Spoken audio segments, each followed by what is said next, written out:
What's going on, guys? It's Brandon back here again today. I apologize for the lack of videos in this week of the All-Star break. One, I was trying to get healthy, and I'm almost there, but I'm not there yet. And two, that's actually the only reason. But I got to go play some hockey today out on like actual ice outside because it's freezing. It's like 10 degrees outside.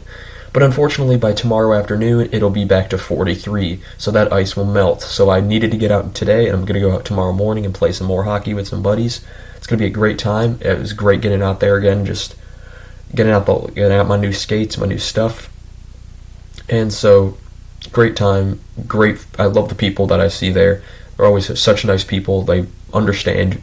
They understand me fully. Like they're all the hockey geeky stuff that I am, as well as that part of the fun as well. Now we're doing prior to All-Star break or prior to All-Star game or All-Star break power rankings, and at number 32, moving down two spots from where I had them at the end of the last power rankings, I decided I could just do power rankings based off like the All-Star game or end of the year or stuff like that. Now I don't have to like do them every month, so maybe they'll be a bit more sparse now, but we'll see. Moving down two spots is the Anaheim Ducks. Anaheim. Remember, this isn't in like standing order. This is just in the way I see it. Anaheim is a complete mess, and there's really no other way to put it. Bedard would fit them. Teemu Solani in the Bedard thing was pretty funny, if you saw that video. But things in Anaheim. Like Klingberg might not even get a first-round pick. It's looking like a third right now, and no one on that team is trying. It doesn't look like anyone on that team is trying. I fail to see how this team is still winning games. And, that kind of leans into the one team that moves up one spot from last time, which is Columbus. Columbus, they're dealing with a ton of injuries, which is better than Anaheim because at least they're trying and a bunch of young kids are getting into the lineup.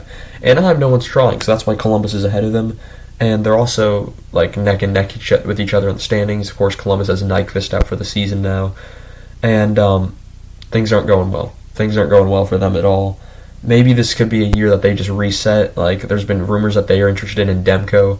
I think Merzlikins is fine as long as the team in front of him isn't complete garbage. So we'll see how that goes. Now moving down three spots from last time, we have the Montreal Canadiens. This team's completely fallen off the face of the earth. The start of the season, they were better than expected. I honestly expected them to be better than what they are now, around where they were at the start of the season. And, Caulfield's injured. Other guys are out. And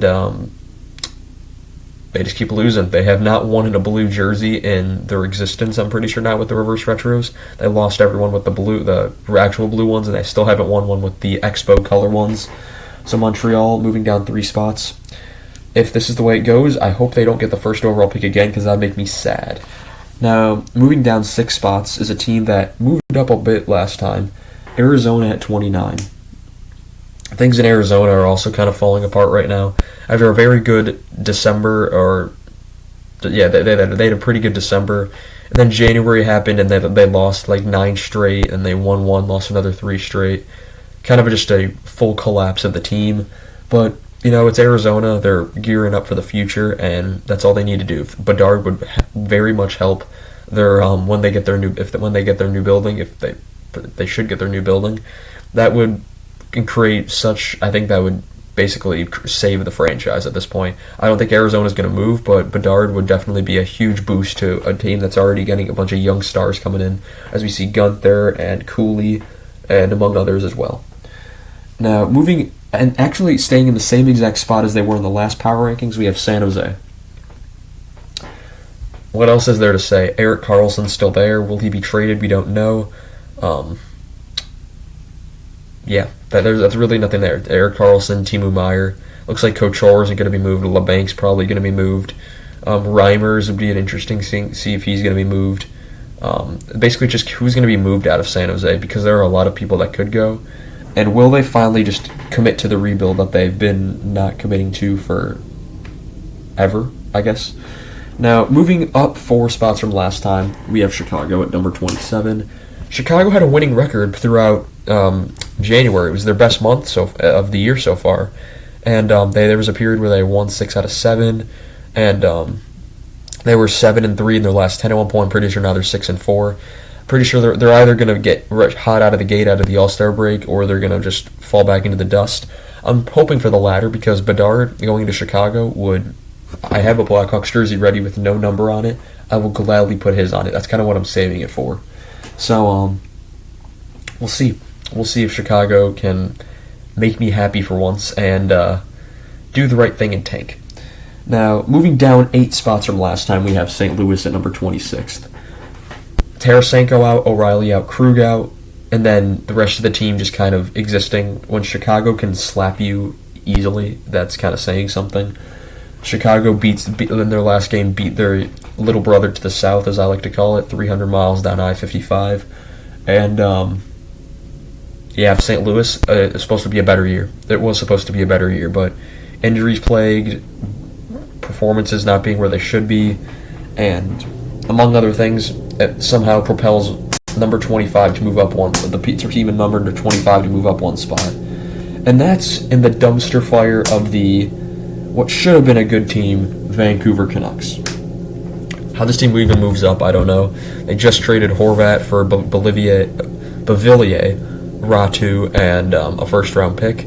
I actually thought the deal was quite good. Bavillier, I like Bavillier. I think he's a good player, not having a great year, but we'll see if he can turn that around in Vancouver. Ratu was projected to go first overall at one point in his draft year, so there's obviously a lot of upside there. And then a first-round pick, you never know. You never know how that's going to hit. If, honestly, I think it's kind of just when you can't point out a winner and a loser in a trade, I believe that it's a good trade for both teams. So, people are saying it's a lose-lose. Some people saying the Islanders won. No one's really saying Vancouver won, but they've kind of set the memento for guys like Meyer and Taze and O'Reilly, among other guys, other forwards as well, centers in general. So we'll see we'll see like trades happening now that kind of follow that player, prospect, and pick structure. Now at number 24, we have a team that moves down 4 spots, and that's Detroit. Now I'm pretty sure. Now I feel like Larkin is either going to be re-signed now or he's gone, because what the heck happened to Detroit? Like they were meandering, and now they've flopped. They just can't stop losing. This is supposed to be the year that they're supposed to move up a bit, maybe contend for a playoff spot, maybe not make it in, but be right there with Ottawa, and they haven't. They haven't at all. Kubalik had a hot start. Now he's not producing really, and screw on black for a second. But yeah, Detroit, no bueno there. We'll see if Yzerman can fix this next season at this point. Number 23, moving up 6 spots, we have the Flyers. John Tortorella takes away their iPads, and all of a sudden they just can't stop winning games. I don't know what happened, but the Flyers, John Tortorella gets more out of this team than any other coach could, probably. So, maybe Scotty Bowman, but I don't know. But the Flyers had a great bounce back after what was they had a good start to the season, then they had a rough little bit, but now they've bounced back. They're actually not that far behind the other teams in the Metropolitan Division, and maybe they'll be able to pass them. They kind of left Columbus in the dust now, and the Flyers, even without Couturier, without some other guys in their lineup, they've been able to make an impact in the standings, and they're winning games. They're winning games, and they're moving up. Not going to make the playoffs, really, probably at all, but we'll see. Now, a team that moves up 3 spots into number 22nd can only be described by one word. That's Nashville. Meandering. That is all I can think of when I think of Nashville. I don't know what this team's doing. I don't know what their direction is. They're a decent team, not a great team, not a good. Maybe I think they're a good team. In the division they're in, they're not doing enough to win. I mean, I think they're doing better than St. Louis, even though they're about the same record as St. Louis. But I'm not sure what's going on here. Like, Nashville has been the most irrelevant team. I'm not saying irrelevant because they're not in the hunt for Bedard, but they're also not in the playoff race really either. So I'm not really sure where this team is. Kind of in mediocre hell, if you look at it that way. But Nashville, we'll see if they can dig themselves out of it and possibly contend for a playoff spot. Because I've had them doing that, and after last season, I thought if Saros didn't get hurt, I think they had a decent chance against Colorado, but that ain't happening now. Now, oops, knocked down a marker. Now, moving up 3 spots from last time, into 21st, we have Ottawa. I mean, Ottawa is one of those teams, they've been hot recently, they've been winning some games. Of course, Josh Norris comes back and gets hurt immediately. There's been a few injuries that have happened like that this season, and I'm not sure if that's a question of the medical staff, if that's a player just demanding to play.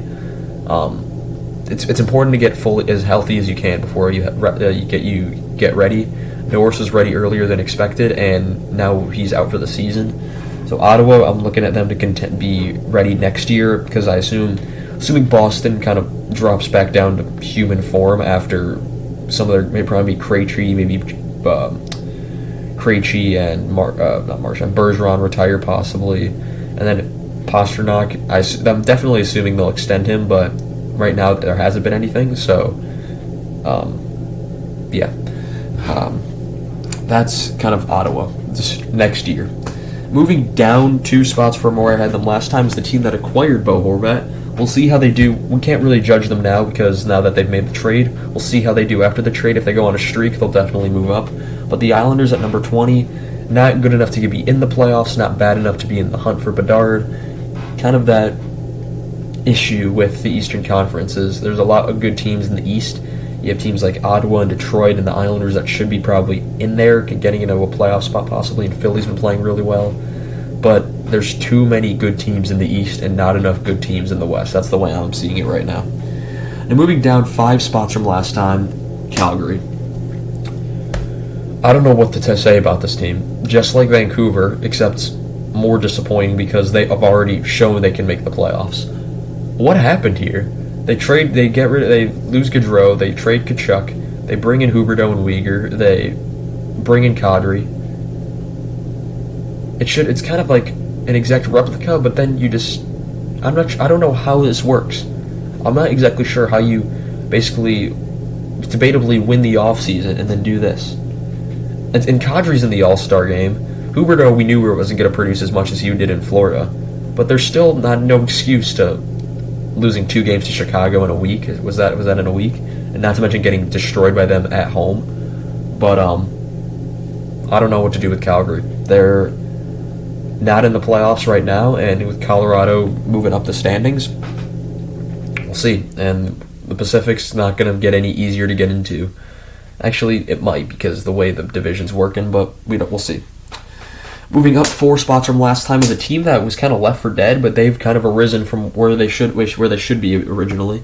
The Florida Panthers at number 18, they're surging now, and they look to get into a playoff spot.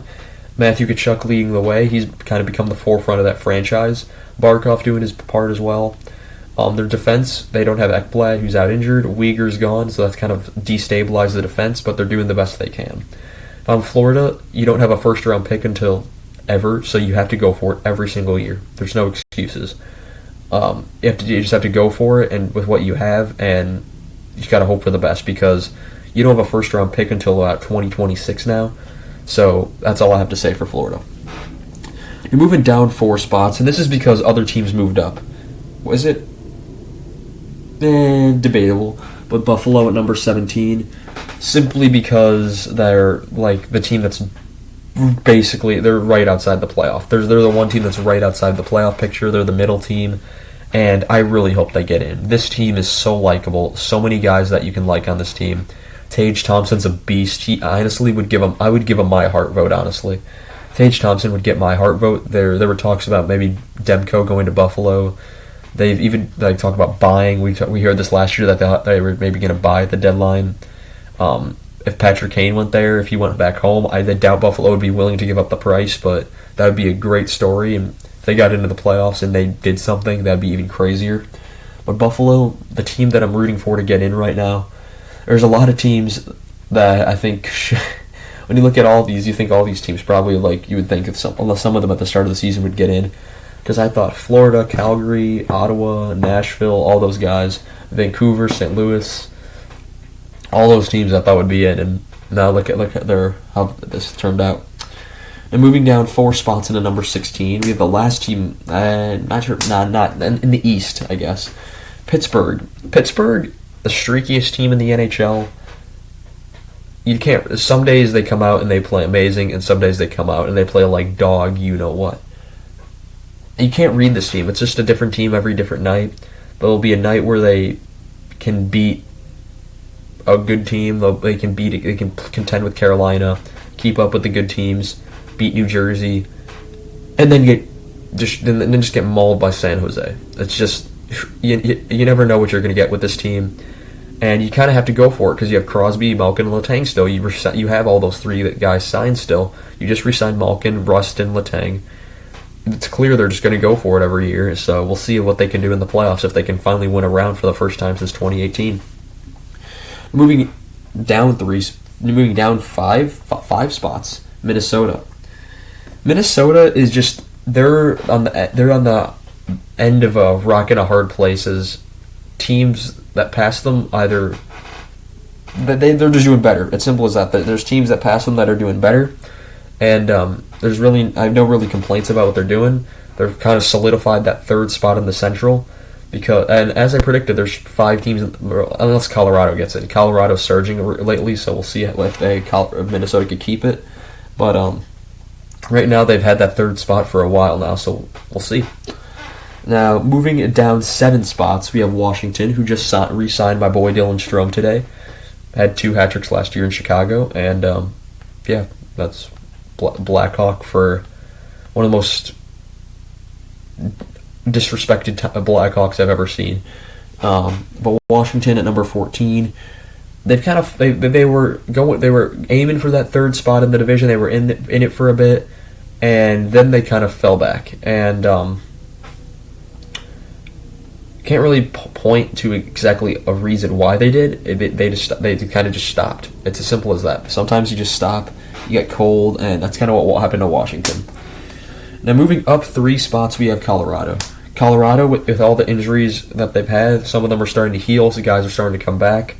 They are getting back into the swing of things, and it looked like they weren't going to make the playoffs for a bit, but right now, it does. It looks like they're going to get in a wild card spot right now and chasing down Minnesota. I think Dallas and Winnipeg may have got those 2 spots in the division kind of sealed, but Colorado going into third, playing Winnipeg in the first round. That's going to be an interesting matchup if it happens. But and if they stay in a wild card, then they play most likely Seattle or Vegas or whatever's going on in that division, because honestly I don't know. Colorado at number 13 sounds about right for where they are right now. And moving down 7 spots to just crash, Vegas. Exact same thing that's happened from last year, except last year they got all injured. This year they just stopped working, and Vegas just utter crash. They were at the top. They were by far and away at the top. LA was somehow doing what they do, and speaking of LA, they're number 11. They stayed in the same exact spot. I swear they are always losing when I see this team, yet they somehow are battling for first in the division right now. I don't get it. Where are they getting these games from? Because I don't see them winning ever. But Vegas and LA, 2 teams that I don't see win, but apparently one of them is, and that's LA. That's why LA is currently ahead of Vegas. Moving up 8 spots, we have the Rangers, who have been surging. They've been doing a good bit, 3rd place in the Metro Division, and if they can keep pace, they'll be playing. We'll have a Rangers Devils first round, and that'd be pretty cool. So I'm honestly hoping for the Rangers to do that. Devils with home ice advantage would be weird. I don't remember the last time Devils ever had home ice advantage, if they ever did. 2012 Stanley Cup Final. There you go. That was the last time the Devils had home ice advantage in a playoff series. And they got destroyed in it until Game 4 and 5, and Brodeur was still the goalie. It was a while ago. And number 9, moving up 7 spots, we have the Oilers, who seem to have finally got it together. McDavid, insane. Draisaitl, fantastic. Nugent Hopkins, career year. Hyman, woof. And, 3 All-Stars. They have McDavid, Draisaitl, Stuart Skinner. And Edmonton's in a great place right now. Still in a wild card, barely on the edge of the 3rd spot. I think they have a chance to get that 3rd spot and to keep climbing. If you have McDavid, you have a chance to do anything. And that's kind of what the Oilers are proving. They've proven that they could be down, they could be out of a playoff spot, and then they could just rise from the ashes at this point.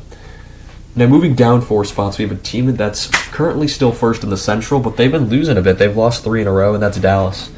When it seemed like all cylinders were firing in Dallas, number 4 last month, or last time I did power rankings, and now they've kind of slowed down a bit. Of course, Robertson, another guy that can be in consideration for one of the best players in the league. Ben's back to producing as he was. Sagan's the highest paid player in the league this season, and he's not even in their top 5 scorers. Guys like Heiskanen are great defensemen, but will probably win a Norris. Dallas has a bunch of greats, but no fantastics, except Robertson. Hintz is good. Pavelski's good. Sagan, good, but not in their top 5.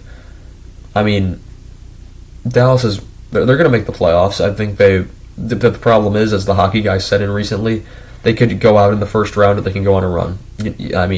Of course, that's what everyone does in a playoff series, but Dallas seems interesting. You never know what they're going to do. Some nights they could come out and win. It's kind of like Pittsburgh. Some nights they come out, and more nights than because they've been winning, but some nights they come out, they're great, and there's some nights they come out and they just look awful. That's as simple as that. Now, moving up 12 spots, we have our big jumper this power rankings, and that's Seattle. First in the division. If they get their first banner this year, that'd be pretty cool. If they get possibly a playoff series with Vegas, that would be even better. They already got the Winter Classic with them next year. That's what some of us were talking about at the when we were playing hockey today at the rink nearby. And I'm really looking forward to the Seattle team. I think it's when your leading point scorer has only 39 points. That's a sign that everyone is doing their part on this team. Everyone's contributing. You can roll 4 lines, 3 defensive pairs. Fantastic. That's how teams should be built. This is a team. There's no superstars on it. Of course, you got great players on it, but overall, great showing by everyone involved. McCann, Beniers, Burakovsky's leading the way there. Bjorkstrand's in addition. Martin Jones holding up the net while Grubauer is... I'm not going to say that. And Drieger is not playing, so... Good for Seattle. I'm proud of that. Basically, they're having the year that Vegas had just in their second year. Moving up 3 spots, we have the team I think that should be in the first in the Central, and that's Winnipeg. Bounce back season, and now it seems like Jonathan Toews is a surefire to go there from what I've heard. But he wants to, of course.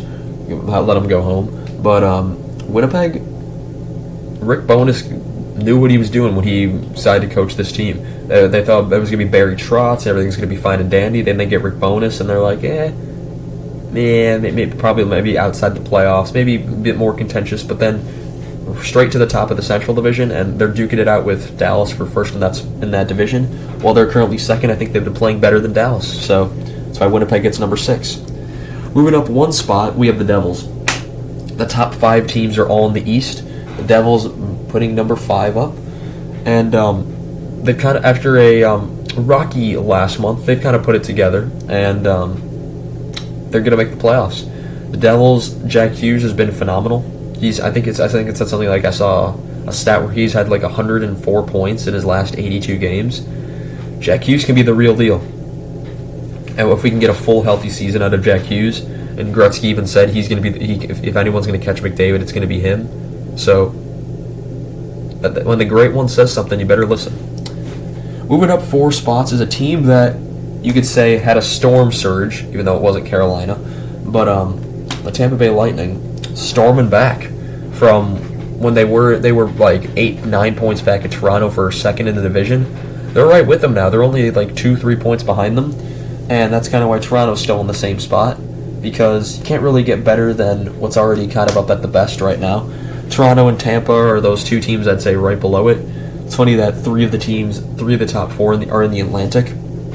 And moving down 1 spot and moving up 1 spot, you have Boston at number 1, Carolina at number 2. Boston reclaims that top position. If they had lost 1 more game and Carolina had won 1 more game, I would have put Carolina at number 1 again. But the All-Star break came at the perfect time for Boston, as they've lost 3 in a row. Carolina, and they win 1 more game, they get that top spot. That's how I put it. But that's going to be this power rankings. Boston doing things we haven't seen in a very long time. Carolina had that 10-game win streak in there that surged back, and they're continuously they're putting pressure on Boston to keep winning. Toronto and Tampa, they're duking it out. Looks like we're going to get another rematch playoff series between those two. It's just going to be who's going to have home ice advantage. The Devils going to be playing whoever comes out as third, unless the Rangers keep surging. But tell me down below, who do you think at this point is going to be making the playoffs? Who do you think is going to be adding at the trade deadline, selling? Which players are going to sell? Tell me whatever you want. I'll probably respond, and by probably I will, as long as it's legible. There's some I get comments I get. I'm just like, I'm not sure if you speak English correctly, or I'm not understanding what's being said here. But yeah, that's going to be all I have for you guys today. I'm going to get a good rest and head back out to the rink tomorrow, and hopefully it's not melted by 9 a.m. That's when I plan to go. So thank you guys so much for watching, and I shall see you guys in the next one. Goodbye.